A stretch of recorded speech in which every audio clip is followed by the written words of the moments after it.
Pendahulu Liga, Johor Darul Ta'zim FC, terus membuktikan keunggulan mereka apabila membelasah Sabah FC dengan keputusan besar 6-1 dalam aksi Liga Super Malaysia malam tadi. Beraksi di hadapan penyokong sendiri, Sabah gagal mengekang asakan bertali arus JDT yang tampil garang sejak whistle pertama.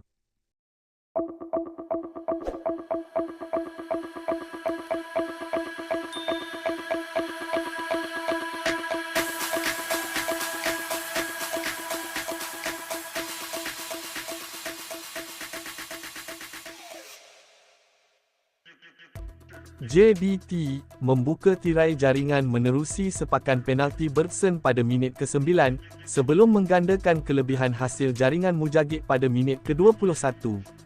Erebus kemudian menambah derita tuan rumah pada minit ke-24 sekali lagi berpunca daripada gerakan Mujagid.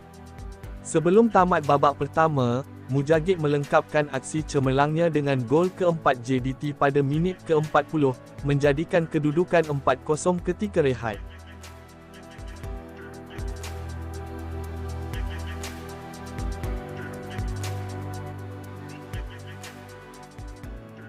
Bersambung separuh masa kedua, JDT tidak menurunkan tempo permainan. Hidalgo meledak gol kelima pada minit ke-46, sebelum Erebus menambah gol ke-6 2 minit kemudian. Sabah FC akhirnya memperoleh gol sagu hati pada minit ke-88 menerusi undung Amber, namun ia sekadar mengurangkan jurang jaringan. Lebih malang buat Sabah, Antonio Christian dilayangkan kad merah pada penghujung perlawanan, menambah episod duka pasukan tuan rumah. Statistik perlawanan, JDT jelas mendominasi perlawanan dengan 57% penguasaan bola, 23 jumlah percubaan, 14 percubaan tepat ke arah gawang. Sebaliknya, Sabah hanya mampu mencatatkan 7 percubaan, dengan 4 daripadanya tepat ke sasaran.